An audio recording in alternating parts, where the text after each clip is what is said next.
กิโลเมตรฮู้บ่50กิโลเมตรฮู้บ่ไกลบ่น้องว่าไกลบ่ น้องเป็นลูกกกบ่หรือว่ายังมีอายอยู่ยังมีเอื้ออยู่บ่มีอายมีเลยเด้อน้องเป็นผู้กกเลยแม่อ๋อโดยแม่น ลืม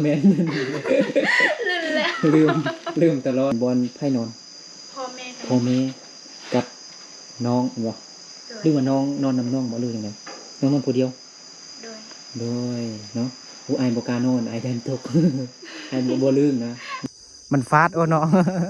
คันน้องกินได้อาจจะกินได้แต่ก็เอาไปทอดเอาไปจืนก็ได้อยู่เนาะแบบเอาไปเฮ็ดขนมหั่นนะเดี๋ยวนะโอเค1 2 3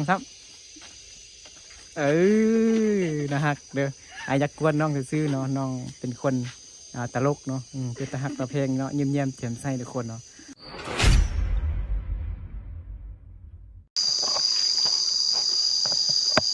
สบายดีพี่น้องหมดสุขสุคนที่เคารพฮักแพงเนาะยินดีต้อนรับเข้าสู่ซองเบานึกเข้าไปเส้นเก่าเส้นเคยตอนนี้คือเบานึกอยู่ที่บ้านของน้องน้องยังวะน้องชัววื้อมาสั่นทุกคนเนาะน้องที่เบานึกได้ไทยที่เพิ่นกำลังกิน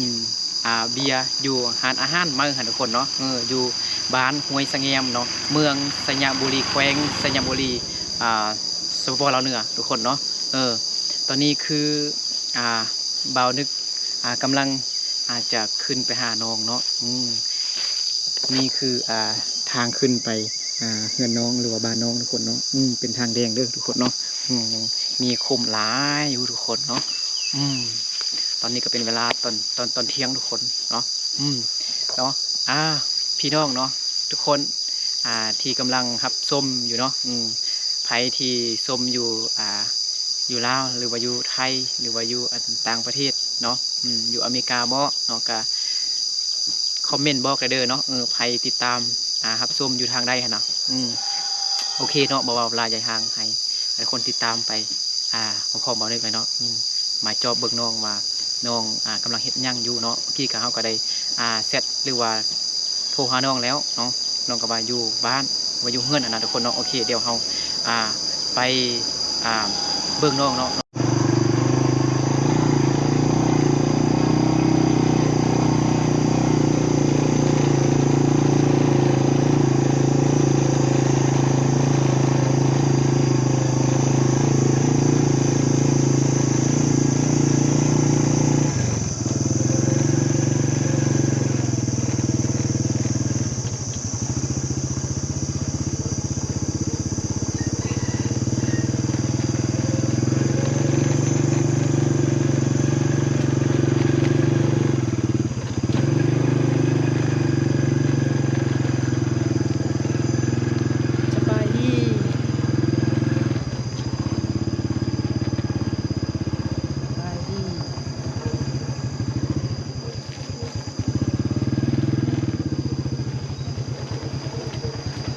ดี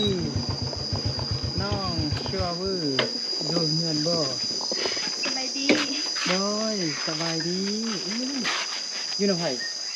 อยู่นำน้องแล้วน้องผู้ใดผู้นี้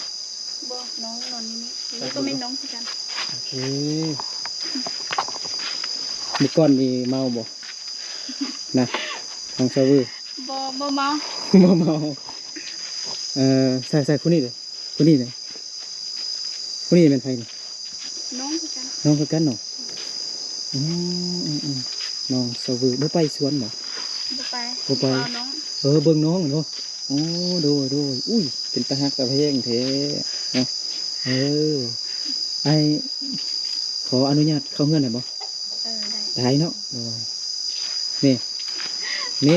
น้องชาวบือโดยสิเด้อเวลาตอบนะโดยบ่ต้องว่ามันว่าคำโหเด้อโอ้นอนนั่นน้องเนาะน้องสาวบ่อ๋อแล้วอันนี้มันบอลน้องนอนบ่แม่อุ้ยบ่ย่านตกบ่หน่อยนะเขาลืมอะไรบ่แม่นเมื่อกี้ลิ้นเหรอสิโอ้มันเลื่อมเนาะเดี๋ยวขออนุญาตเข้าเฮือนเนาะอยู่นี่ได้บ่เนาะนี่บ่เห็นหน้าน้องมันเหลื่อมเลยอ๋อน้องซอวือเนาะน้องว่าเมื่อก่อนนี่มันจักปีก่อน14 ปีบ่แม่ คือว่าเป็นผู้ใหญ่เป็นผู้สาวใหญ่แล้วเด้นะอืม โอ้โห ขออนุญาตเด้อขออนุญาตถามน้องอันนี้แม่นน้องหรือบอลนอนข้องน้องสะวืนบ่ที่เขาเป็นอายแถวประกาศนอนยันตก อายบ่ลืมเด้นู้นมันเป่าเขาบ่หน่อยเนาะเขา เออ อืมบ่แม่นมักเดือยบ่เขาเนาะ แม่น เขาเหนียวเลยเขาเจ้า เขาสะ ฮะเดี๋ยวเขาบ่ เขาเดี๋ยวเขาเปลือกเนาะบ่แม่นข้าวสารเขาเรียกว่าข้าวสารเขาต้องซี่มาก่อนตื่นเต้นบ่ไอ้มาหา หืม ตื่นเต้นบ่เดี๋ยวเฮาอันนั้นนะตื่นเต้นหัวใจหายเฮาแบบอายเนาะเห็นบ่แต่ว่ามื้อนั้นก็เฮาก็ได้ลมกันแล้วเนาะน้องแท้ๆนี่เนาะแม่นบ่แม่เดียวกันกับน้องแม่นบ่ แม่น หน้าคือกันเลยกินข้าวกินน้ำหรอ หืม กินข้าวแล้ว กินแล้ว มีตังค์บ่ตังค์นะอยู่ใส่พาไปเนาะมื้อนี้แดดร้อนนี่เนาะเอาน้องเนาะอยู่นำน้องเห็นบ่อ๋อ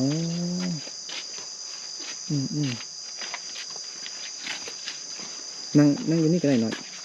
นั่งนี่ นั่งอยู่นี่ก็ได้ต่อจากอะไรหรอนั่งคนก็ได้ปะ ฮะ นั่งอยู่พุ่นน่ะนั่งอยู่พุ่นก็ได้พุ่นคืออันนี้เป็นเฮือนครัวแม่นบ่หน่อยอ๋ออันนี้เป็นเฮือนครัวของน้องเนาะจังหน่อยให้น้องแต่งกินให้อันนี้เป็นร้านแม่นบ่ร้านเนาะอ๋อจักปีแล้วน้องนั่งแม่น้องนั่งไอ้ก็นั่งเนี่ยสิลมน้ำปึ๊ดนึง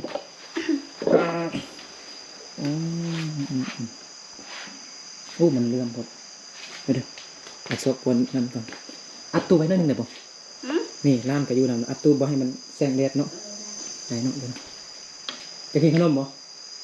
ไอ้สิขนมบ่กะลายเลยจังหน่อยไอ้สิเอาขนมให้เด้อไอ้ก็เดินทางมาได้50 กิโลเมตรฮู้บ่50 กิโลเมตรฮู้บ่ไกลบ่น้องว่าไกลบ่ น้องสาว โอ้ตอบ น้องว่าไกลบ่ไกลหรือมอไกลน้องสาวยังตื่นเต้นอยู่ทุกคนเนาะน้องกับนาคที่หนูคันใหญ่มาซ้ำน้องเนี่ยคือแบบแห้งนาฮักแหละเนาะเมื่อกี้ไอ้โทรหาน้องคือบ่รับสายเลย เอาโทรศัพท์หาน้องคนหน้าเลย เอาลาวกับบุ้งครับเนาะโอเค เดี๋ยวไอเอาขนมให้ก่อนเนาะสวือสวือคนงามคันบ่ขึ้นมากับบ่เห็นน้องให้เอาเนาะ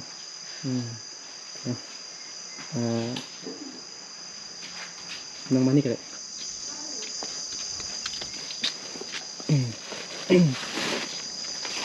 ไปฝากเอาไล่บอลดูผู้สาวแล้วน้องมันยังก็น้องไม่น้องมันยังน้อง เจ๊ง น้องไปเจ๊งอยู่เพื่อนบ่ บุ้งเจ้าสองให้ ฮะ บุ้ง อันนี้เครื่อง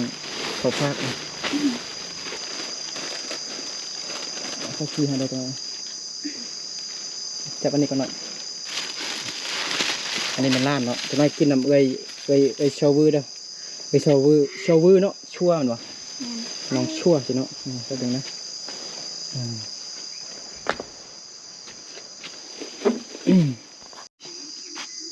มาได้ก็ได้ซื้ออันข้าวจีแล้วก็ใส่อัวเนาะ2 ตอนให้น้องกินกับข้าวเนาะน้องกินข้าวสวยหรือเปล่า กินละ ไม่จังไดเอา ใจ เด้อ เขาเชื่อคือกระเทย น้องสาวเข้าไปหน้าหน่อยนั่งไปนั่งอยู่หน้าวันนี้เอาลงกันนิดนึงกันน้องกินข้าวกับหยัง บ่มีเรื่องกินเลย บ่มีหยังกินกินข้าวละลาบ่ โดยเด้อไม่ต้อง เอานั่งเขาบอกให้เดี๋ยวมันเป็นคำที่มันโบฟังแล้วมันโบม่วนเด้อเพิ่นเบิ่งหลายเด้เดี๋ยวไอสิบอกให้น้องเด้อเอาตรงตัวบัดโดยเด้อโดยเขาแต่ว่าเจ้าเราต้องว่าก็ได้ด้วยเลยมันจึงม่วนเด้อเพิ่นจึงเบิ่งแล้ว ฟังเนี่ยก็ม่วนเนาะผู้สาวก็งามนี่ว่าก็ม่วนเนาะเออตอนนี้คือน้องส่วนแบบยังเป็นเด็กน้อยอยู่ทุกคนเนาะอายุ14 ปีเห็นบ่ แม่น 14 ปีแต่ว่าผมเป็นสูงกว่าอ้ายบ่จักเม็ดเท่าใดน้องสูงเนาะเม็ด50 60 แม่น50เม็ด50ปลายเลยว่าเม็ด50เลย50ถึง50เม็ด50ซั่นกะต่ำกว่าอ้ายเตี้ยกว่าอ้ายน้อยนึง แต่นะฮักเนาะแล้วพ่อกับแม่น้องนี่อายุหลายแล้วบ่ประมาณ 30 40ไปสิ นะฉันก็ยังนุ่มอยู่เนาะเป็นบ่แล้วน้องเป็นลูกกกบ่หรือว่าลูกกลางฮู้บ่ลูกกกล่ะเกิดมาทำอิฐนะเกิดมาน้องเป็นลูกกกบ่หรือว่ายังมีอายอยู่ยังมีเอื้อยอยู่บ่บ่มีอ้ายมีเอ้ยเด้อ น้องเป็นผู้กกเลย แม่น อ๋อโดยแม่น ลืมแล้ว ลืมตลอดเนาะเพราะว่าน้องก็บ่เคยล้มนั้นแบบบ่ได้เว้าภาษาลาวหั่นนะตลอดเว้าแต่ภาษามงเนาะเฮาก็ลืมแน่เนาะนอนด้นน่ะบ่คันตื่นน่ะตื่นมากินขนมก็ได้ขนมมันเอาเมียนก่อนก็ได้เอาไว้บ่ได้นึงก็ได้เอาไว้นี่ก่อนก็ได้แล้วบอนนี่มันเดี๋ยวไอคอนอนุญาตถามเด้อแล้วนี่มันบอนไพ่นอน พ่อแม่ พ่อแม่กับน้องบ่หรือว่าน้องนอนนำน้องบ่หรือยังไงน้องนอนผู้เดียวโดยเนาะผู้ไอบ่กล้านอนไอแดนตก ไอบ่ลืมนะคันแบบนี้ไอนอนอยู่นี่คันปูซัดมันใส่พื้นเนี่ยครับนอนข่าวหลายเนาะบ่ไล่ บ่ไล่จักเป้าเนี่ยนะจักเป้าประมาณจักเป้าลองนับลงดู ไอ้น้ำแม่บ่จื้อแล้ว ลองได้นับเด้อ1 2 3 4 5 6 7 8 9 10 11 12 13 14 15 16 17 18 19 20 21 22 23 24 25 26 27 28 29 30 31 30ปลายเป้าบ๊ายบายสบายดีตื่นแล้วสบายดีเด้อสบายดีเด้อ เด้อหายน่ะ หากระตื่นเนาะน้องก็คือน้องเลยเนาะแบบหน้าคือกันเลยมันเดี๋ยวสักหน่อยมันเดือนนะน้องชั่วแบบข้าวแล้วมันจะทอนขึ้นนะน้องเป็นคนข้าวแล้วมันจะทอนขึ้นแต่มันบ่ให้หน้าแบบจริงๆเอาแต่งอันนี้ก่อนบ่ให้มีแสงเราคือแล้วมันเป็นยังอันนะคกนี่ข้างคอนี่ฮะเอาขนมมันเมื่อกี้แกะให้น้องหน่อยนี่เด้เอาให้จาก2-3 ทุ่งกันเลยนะ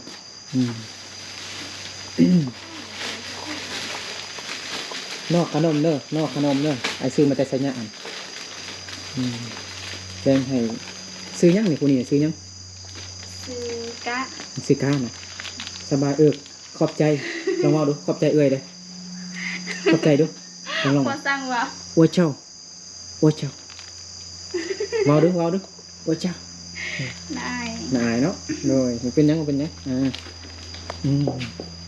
โอ้ยไปสาวหน่อยหากก็ตื่นนี่จะมากินขนมเลยน้อยเด้อน้องอะไรซื้อยังซื้อเซ็งเข้าเห็นหรอบ่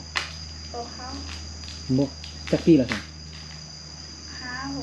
5-6 ปีก็ป.1ซ้ำนี่ล่ะคือนะฮักให้เนาะสบายดีดูสบายดีลงปลาเอากำลังเบิ่งอยู่สบายดีดูสบายดีดูย่อชงให้ย่อชงโดยจังไหนกินขนมน้ำเอ่ยเด้อไอซื้ออันใส่อ้วมาเลยนำเด้อของกินเด้อจังไหนบ่มียังกินบ่หน่อยบ่มีเนาะเราเฮ็ดยังเรากินยังแต่ละกันกินข้าวล้างกับน้องกันบ่พาไปเบิ่งได้บ่เบิ่งเฮือนครัวนะบ่มันมียังไงเบิ่งเฮือนครัวนะพาไปบ่มียังกับไปพาไป เบิ่งเนาะเพื่อมื้อหน้าเพิ่น FC สิซื้อขนมให้กินได้บางทีเพิ่นซื้อของกินมาให้นะสมมุติบางทีน้องมีอันคันน้องมีซีนนี่ซั่นน่ะมีซีนมีอันซีนงัวซีนควายแล้วตัวไอนึกได้เฮ็ดจังได๋ซั่นน่ะซะใส่กินอันใดเบิ่งฝาไอเบิ่งเนาะ ใส่ไอขออนุญาตเด้ออยู่มอมียังมีซีนบ่ บ่มีหยัง ชื่อไอบ่ไอซื้อยัง เล่นแล้วบ่จิ เอามื้อก่อนตอนกินเบียร์ไอก็บอกแล้วเด้ไอซื้อนึกเด้อไอนึกเด้อชื่อไว้ชื่อแล้วบ่ไอนึกมื้อนั้นไอสิซื้อมายังให้เด้ออันจะกินข้าวตอนนี้น่ะอ้ายเฮ็ดจังไดเนาะ บ่มีหยัง ฮะบ่มีหยัง บ่มีหยัง อยู่มอนี่ได้มีหยังบ่มีหยังเลย บ่มีหยัง แล้วอุ้ยมันอยากกินข้าวบ่หน่อย บ่มันเจ็ดแค่น อ๋อเฮ็ดจังไดบัดนี้ บ่ให้ เดียวน้อยมันเป็นหยังนี่เป็นพยาธิเป็น บ่ฮู้แนว บุ้งน้อย เออ เอาขนมมาดู ซื้อยานั่นบ่ซื้อยาให้มันกินหรอ อ๋อเนาะดีต้นมัน พอแหละ ฮะ มาน้องก็เป็นอันนี้แต่ว่าน้องเอายาอันนั้น มันเจ็บแขนมาหน่อย แม่น อืมมันเจ็บแขนทุกคนเนาะหรือว่าเอาน้ำให้มันกินดูไม่น้ำบ่เอาขนมให้มันกินดูเอาขนมมาดูขนมเรื่องๆอ่ะนะไปมันกินเขาบ่ได้ทุกคนแต่เมื่อกี้นี่บ่ได้เลยเอาขนมให้มันกินกับบ่กินข้าวบ่กินนั่นเลยเอาขนมให้กินกับบ่กินทุกคนเนาะแต่บ่นึกเอาน้ำให้มันกินแล้วมันก็กินอยู่เนาะเดี๋ยวเอามันนอนดีเนาะไม่เด้อนอนดีเนาะอย่าห้องนะอึ๊บหายไวๆเด้อเอาน้ำให้กินหรอกเมื่อกี้มันห้องอยู่ทุกคนเนาะเอาน้ำให้มันกินแล้วมันก็ ยำเข้าสิบัวแล้วก็ มันบ่ ขับมันกินมันก็หาย โอเคเนาะเอานี่ เออจับดิเบิ่งนี่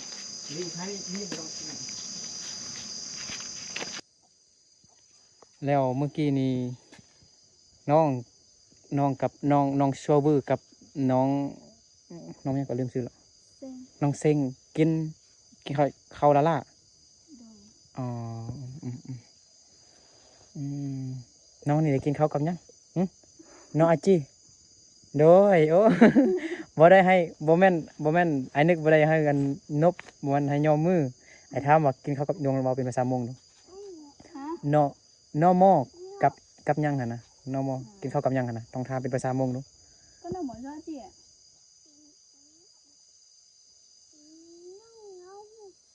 กินยัง กินผัก กินพัก น้องนี่ก็ยังมียังมีพักกินอยู่ได้แต่ว่าน้องนี่ยังกินกินข้าวเจ้า กินข้าวเจ้าละอันบ่กินข้าวเจ้าเลยใส่น้ำบ่ ใส่เนาะอากาศร้อนแห้งทุกคนเนาะเบิ่งน้องโชวูกับเหงื่อไหลคายย่อยแล้วแม่นบ่ตื่น ยังว่าตื่นเต้นอยู่ทุกคนเนาะโอเคเข้าไปในเฮือนเนาะมันร้อนแห้งไปเช็ดเฮือได้หน่อยมันร้อนแห้งเนาะเดี๋ยวเรามานั่งลมน้องโชวูอยู่นี่น้ำมานี่หน่อยล่างเอาบล็อกล้านมานี่เลยอยู่นี่เราอยู่4 คนบ่หน่อย 4 คนบ่อยู่เฮือนนี่นะครอบครัวน้องมีจักคน มี 5 คนมีไผเด้พอ น้องพ่อแม่ก็น้องเศร้านี่ก็น้องใส่ น้องชายคนหนึงโอ้น้องชายไปให้น้ำพ่อบ่ ไปโดย ไปให้อ๋อ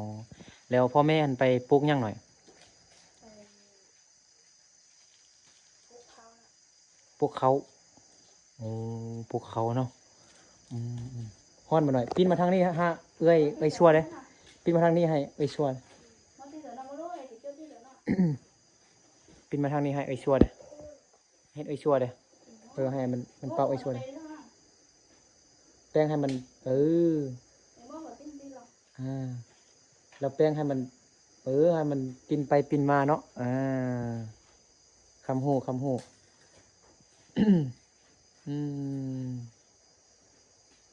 แล้วคือบ่ให้น้องชายอยู่เบิ่งน้องแล้วให้น้องไปส่วนนั้นน่ะหรือว่าน้องชายอยากไปบ่ เราบ่อยากอยู่อะ บ่อยากอยู่อยากไปให้ บ่อยากอยู่เอาน้อง บ่อยากอยู่เอาน้องอ๋อแล้วให้น้องชัวเวอร์นี่เบิ่งน้องเนาะอืมอืมเมื่อกี้บ่แม่นกำลังสินอนบ่นอนบ่นอนเว้นบ่บ่ฮู้อ้ายท่านบ่ฮู้แม่นบ่นอนเว้นบ่ตอนกลางเว้นแล้วนอนบ่นอนอยู่อืม เป็นตาหักตาแพงพี่น้องเนาะน้องโชเวอร์อันนี้แม่นข้าวเจ้าฮู้บ่ข้าวเจ้ากินข้าวเจ้าบ่แม่นข้าวเหนียวแม่นบ่อ่าอืมน้องมักไปเลาะบ่ไปเลาะในเมืองมักเลาะบ่บ่มักเลาะมากินเบียร์บ่ โอ้ยพอเรื่องเบียร์เราบ่ปฏิเสธตีมันนั้นก็ยังเห็นกินอยู่เด้ก็กินเนาะโดนกินเทื่อนึงเหมือนบ่ แม่น โดยเดี๋ยวขออนุญาตเบิ่งถามมันพอดีคันเบิ่งอยู่ใกล้น่ะบ่เห็นดอกเนาะบ่มีไผเห็นตอนนี้ความพิเศษของน้องคือน้องมีแคลแฟก็แคลแบบ เขาเอิ้นว่าแคลมีเสน่ห์นะฮู้บ่น้องมีแคลอันนั้นเนาะงามน้องมีแคลมันตั้งมีบ่มันต้องเป็นบ่ต้องเป็นแต่น้อย โดย ด้วย เด้อโดยจึงคำหัวเด้อบ่ต้องอันนั้นบ่ต้องว่าแล้วก็บ่ต้องเว้ากูเว้ามึงหั่นนะแต่ว่าคำว่ากูนี่ภาษามงมันกูภาษาลาวมันค่อยแม่นบ่ตัวอย่างเนาะค่อยฮักเจ้าว่าจังได กูเนี่ยก็ กูเนี่ยก็กูเนี่ยก็กูกันเนี่ยก็เอออันนี้มันรถพอบ่น้องขับรถเป็นบ่ บ่ ขับรถจักรบ่เป็น บ่ บ่เป็นนี่มื้อนั้นไอขึ้นไปบ้านพุ่นไอเห็นน้องจับกระตุกไปตักน้ำอยู่พุ่นแม่นบ่ลำซางแม่น้องบ่ไปนำน้องผู้หนึง คนนี้นะ แม่นไปเอาน้ำอยู่น้ำช้างอยู่บ้านคนเราไม่พุ่นนะคนไกลพุ่นนะแม่นวะ แม่นติ แม่นน้องใส่เสื้อนี่แหละ แม่น แล้วก็ใส่ช่วงนี้น่า ไอ้เบิ้งอยู่อู้สาวมงงามแท้ไอ้หัวสิจดสิถามสิลมน้ำแล้วแต่ว่าเกรงใจเนาะเกรงใจผู้ไปอาบน้ำอันใดเนาะไปอาบน้ำอยู่พุ่นหลายบ่หน่อย หลาย คันบ่มีน้ำก๊อกเนาะน้ำก๊อกบ่มาเฮาก็ไปอาบอยู่น้ำช้างแมันบ่แล้วน้ำกินเด้เอาน้ำอยู่ใส่เอาน้ำช้างบ่อู้โชบือหนูเห็นบ่หนูตัวบักใหญ่มันเฮ็ดหยัง อ๋อบ่ฮู้ ฮะบ่ฮู้มีเขาอยู่หั่นแล้วมันเฮ็ดหยังฮู้บ่มันเฮ็ดหยังน้องเว้าดู บ่ฮู้ มันกินเขาเอามือก้อนนี่ตอนพวกน้องกินขนมกินตัมมี่กินเบียร์อยู่พุ่นก็เลยน้องเป็นคนตลกอยู่เด้เว้าเก่งๆอยู่บัดตอนนี้คือเว้าบ่เก่งแล้วบัดนี้ฮะ เออแล้วมื้ออื่นนี่ก็อยู่เฮือนคือเก่าเบิ่งน้องแม่นบ่พ่อแม่ไปน้องชายไปบ่แม่นบ่อ๋อน้องเป็นลูกสาวกกเนาะ แล้วพ่อแม่ก็อายุก็30 ปลายหรือว่า40 ปลายปีแม่นบ่โดยเนาะ เอาคันไอ้ถ่ายคลิปแบบนี้แล้วพ่อแม่บ่ว่าให้บ่ บ่ว่า บ่ว่าเนาะมื้อหน้าไอ้มาลิ้นน้ำไอ้ก็ซื้อขนมมาให้เด้อซื้อของกินมาให้มาฝากแน่แต่น้องต้องรับโทรศัพท์ไอ้เด้คันไอ้เซ็ตโทรหาแบบคันไอ้สิขึ้นมาแล้วไอ้โทรหาน้องคันน้องบ่อยู่เด้แล้ววันนี้ไอ้ซื้อของมาฝากแล้วบ่เห็นน้องเฮ็ดจังได้เนาะ ไอ้ก็เอาให้คนอื่นเนาะน้องก็บ่ได้กินเนาะมื้อหน้าไอ้สิซื้อของกินมาอีกแล้วก็ซื้อขนมมาฝากเนาะน้องว่าบ่มีหยังกินว่าซั่นทุกคนเนาะกินข้าวละลาเนาะโอ้ดีต้นเด้เนาะถ ถ้าสมมุติไอมาค่ำมืดเนาะแล้วไอพอดีกลับบ่ได้หั่นนะรถไอปวดรถไอเสียเนาะตัวอย่างไอพักผ่อนอยู่เฮือนน้องได้บ่สมมุติไอนอนค้างคืนอยู่อันเฮือนน้องแบบนอนอยู่แบบนี้บ่ผิดหยังบ่นะอ๋อมีแต่บ่ให้นอนนำกันนั่นบ่ เพราะว่ามันบ่แม่นผัวเมียกันเถิดเด้เนาะแม่นบ่อ๋อถ้าแม่นชนเผ่าอายเนาะชนเผ่าเบานึกชนเผ่าอายนึกเนาะกับกับอันนั้นอยู่ใดกับพิษอยู่ใดคันอันนั้นบางคนแต่ว่าเฮือนอายแท้น่าจะบ่พิษเฮือนอายแต่ว่าบางบางครอบครัวหั่นนะกับพิษอยู่หั่นนะสมมุติอ่าไปนอนอยู่เฮือนมันยังหั่นนะถึงว่าเฮาบ่ได้นอนอยู่บ่อนนอนนั่นก็ยังพิษหั่นนะเฮานอนอยู่นอกก็ยังพิษหั่นนะบางครอบครัว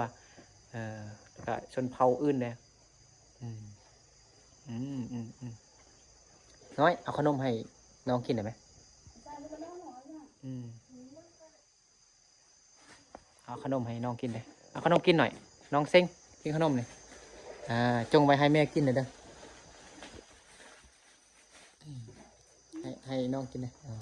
กินโอ้ยเจ้าเอ้ยเด้อ เอาเจ้าอ่ะ ด้วยเอาเจ้าไหมขอบคุณเหรอน้องกันนะฮักนะฮักเนาะน้องเศร้านะฮักนะฮักน้องชัวกันนะฮักนะฮักทุกคนเนาะมื้อหน้าเนี่ยได้กินหลายกว่านี้อีกเด้อคันน้องรับโทรศัพท์อายได้กินหลายกว่านี้มื้อหน้าอายซื้อของกินมาให้อีกนะแล้วก็ใส่อั่วเมื่อกี้เคยกินบ่ใส่อั่วเมื่อกี้เคยกินบ่เคย เวลาน้องชัวบ่ฮู้เนาะบ่เข้าใจเบานึกเว้าเราแต่ว่าเออชัวอ่าไม่งั้นก็เมื่อกี้ไอ้เว้าอันเรื่องใส่อั่วเนาะมักกินอยู่น้องมากินน้ำมันบ่ฮะน้องมากินน้ำมันบ่น้ำมันหมูไม่ยังเนี่ยนะน้ำมันชิ้นหมูอะไรทำไมมากินอยู่แล้วพอกับแม่น้องมากินยังที่สุด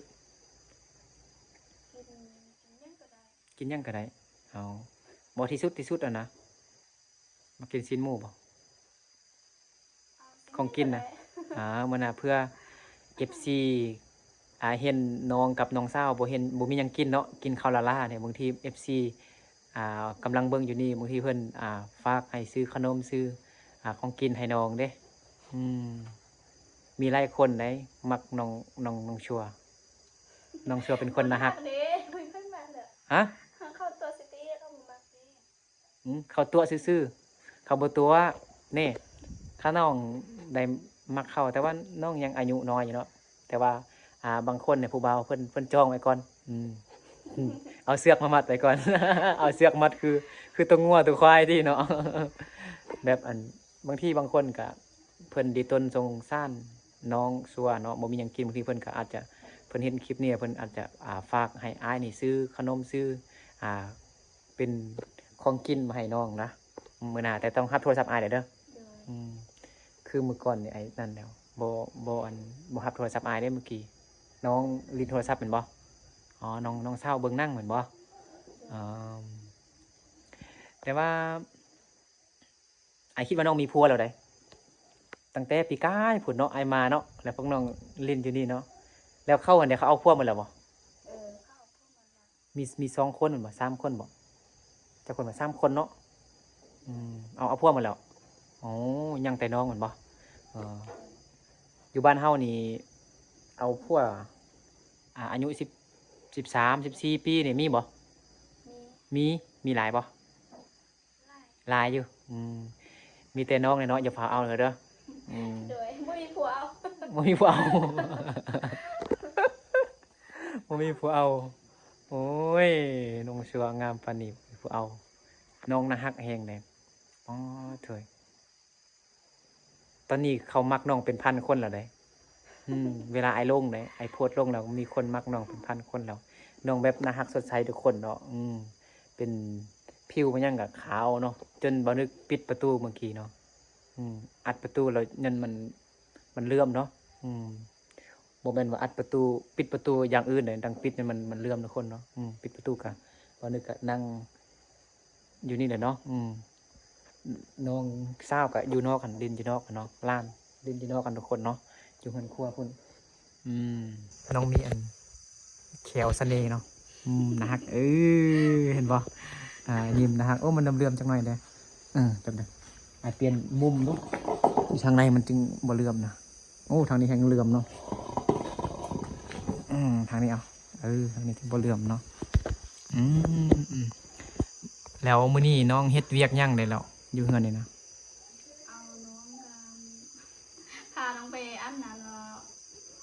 เขาท้าเขาทำเอง จักโมงพ่อแม่เลิก 4-5 โมงเนาะเขาเอารถย่างไปย่างไป ย่างไปเนาะน้อยอันนี้มันยังหน่อยอันนั้นมันยังเขาซ่านบ่เขามันบ่นี่เป่ายังเป่าจีน้องชัวเอ้ยถามมันยังกับบ่ฮู้แหละวันนี้บอกไอ้กำลังท่ามันอยู่อาจีหั่นนะอยู่เป่าอ่ะนะชัวแปลว่ายังแปลว่าเขาพายเบิ่งดูสินะเขามันบ่เขาเหนียวหรือเขาเจ้าเนาะเมื่อกี้ไอเซตหาน้องว่าอาบน้ำให้น้องแล้วก็ซักผ้าซักเครื่องซักผ้าบ่แล้วเฮ็ดจังไดแต่งกินบ่ก็ให้เขาท้าเขาทำเอง โดยน้องชัวเวอร์ออกไปทางนอกบ่ดึงได้บ่ไปเบิ่งส่วนน้องเนาะคือปีกายเนี่ยก็พาไอไปเบิ่งอันส่วนมันต้นบ่เฮ็ดแล้ว เฮ็ดส่วนแล้วเนาะตอนนี้บ่เฮ็ดส่วนแล้วชัวเวอร์ปิ้งโอ้ยอยู่มุมเจได้ถ่ายแบบใดกันนะฮะคือเก่าเนาะน้องชัวเวอร์เนาะพาไอเบิ่งส่วนบ่ดึงเนาะโอ้อันนี้ต้นกล้วยในไผ่ปลูกน้องชัวบ่พอปลูกเห็นบ่ไอโคอะไรบ่ได้ ไอโคอะไรเนาะมาตัดให้เลยเนาะไปเอามีดมาได้บ่ได้เนาะไอยอกซื้อเด้อไอยอกซื้อไอบ่เอาหรอกมันบ่ชุกเลยเด้กินได้จังได้เนาะมันฟาดโอ้เนาะคันน้องกินได้อาจจะกินได้แต่ก็เอาไปทอดเอาไปจืนก็ได้อยู่เนาะแบบเอาไปเฮ็ดขนมหั่นนะไปครัวไปอันนั้นเนาะอันนี้คืออันดินส่วนน้องเนาะอยู่ติดกับอันปลาเลยเนาะแบบเย็นดีทุกคนเนาะเมื่อคืนเนี่ยคือสิมีลมบ่ลมพัดมาเย็นบ่หน่อยฮะโหจักลมบ่อ้าวบัดนี้ลมเย็นนั่นเด้ลมพัดมาเย็นนั่นฮู้บ่มีลมบ่ลมพัดมาเย็นคือพัดลมน้องเปิดเมื่อกี้เห็นบ่ลมน้องโชเวอร์เป็นคนหลายใจบ่หรือว่าใจเดียวใจเดียวเอาพายเลาะย่างเบิ่งไปย่างไปอ้อมเพื่อนนั่นแหละปะบ่มียังสิให้เบิ่งอ่ะก็เดี๋ยวมันยังอยู่อันทางล่างเลยนะสาวเชียงควางบ่ยังดินแดนเมืองสร้างมันยังนี่ทางล่างหั่นนะไอ้ว่าอันเสื้อน้องหั่นนี่ทางล่างหั่นนะโอ้ยเนาะจากหัวน้องโชเวอร์ได้ทำยังกับบ่ฮู้แล้วบัดนี้จังได้ล่ะอันนั้นเป็นต้นยังหั่นนะฮู้บ่ต้นใหญ่ๆหั่นนะภาษามงว่าจังได๋ดองต้นมะข่าเด้อต้นมะข่าเด้อนี่เด้อนี่ต้นใหญ่ๆทุกคนเนาะโอ้อันนี้มันปีกายนี่มันปลูกมันต้นมันบ่ปีนี้มันปลูกยังนี่แล้วไม่ยังนี่นะต้นยังนี่นะนะแล้วปลูกยังปีนี้ปลูกยังต้นกล้วยสินะกับปลูกกล้วยอันนี้ยังบ่ฮู้เด้น้องชาวือเนาะเป็นตาหักตาแพงเนาะทุกคนเนาะพอนึกมากวนเนาะตอนปีกายนี่ก็มากวนยิ้มงามๆดูสิถ่ายรูปเลยนะยิ้มงามยิ้มให้เห็นแควเสน่ห์เด้อยิ้มดู โอเคเนาะเดี๋ยวไอ้ก็สิเดินทางกลับก่อนเด้อ โด ดมมาเอาของฝากของตอนน้อยนึงมาให้น้องซื้อเนาะขนมเป็นนั่นยังมายังมาเออลองย่างเป็นคือนางแบบเป็นบ่อ่ะไอ้นับเด้อ1 2 1 2 3เอา บ่เป็น ย่างมา1 2 3 ยังบ่เป็น ลองดูอุ้ยงามเดี๋ยวเดี๋ยวไอ้นับเด้อ1 2 3แล้วย่างมาเด้อแบบนี่เดี๋ยวนะโอเค1 2 3นะฮักเด้อไอ้ยักกวนน้องซื่อๆเนาะน้องเป็นคนตลกเนาะเป็นตาฮักตาเพลงเนาะเยี่ยมแจ่มใสทุกคนเนาะ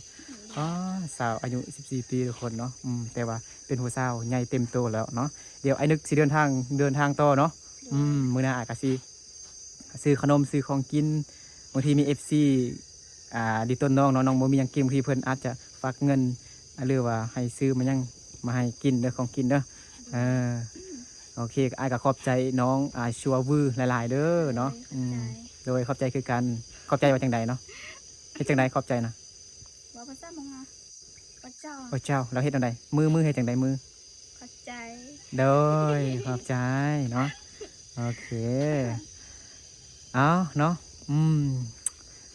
เดี๋ยววันนี้ก็สิเดินทางกลับก่อนทุกคนเนาะโอเคเนาะถ้าใครเกิดมาคลิปนี้ฝากกดไลค์กดแชร์กดติดตามเนาะที่สำคัญอย่าลืมกดกระดิ่งติ้งเพื่อบ่พลาดคลิปใหม่ๆเนาะบ่นึกจะพาทุกคนไปเบิ่งชมวิถีชีวิตเนาะการดำรงชีวิตของผู้สาวมงลาวอยู่ในชนบทลาวเฮาเนาะเป็นตาหักตาแพงเนาะทุกคนโอเคเนาะบ่นึกก็ขอบใจFC ทุกคนเนาะที่เข้ามาเบิ่งคลิปบ่าวนึกแต่ต้นจนจบเนาะแล้วก็ขอบใจทุกคนที่บ่ข้ามโฆษณาเด้อเนาะโอเคเอาสำหรับคลิปนี้บ่าวนึกกับน้องชัววือกับขอลาพ่อแม่พี่น้องหมดสุขทุกคนไปก่อนเราเจอกันในคลิปต่อไปสบายดียอมืองามๆหน่อย ขอบใจเด้อ โดยสบายดีกันสบายดีบ๊ายบายเด้อ บ๊ายบาย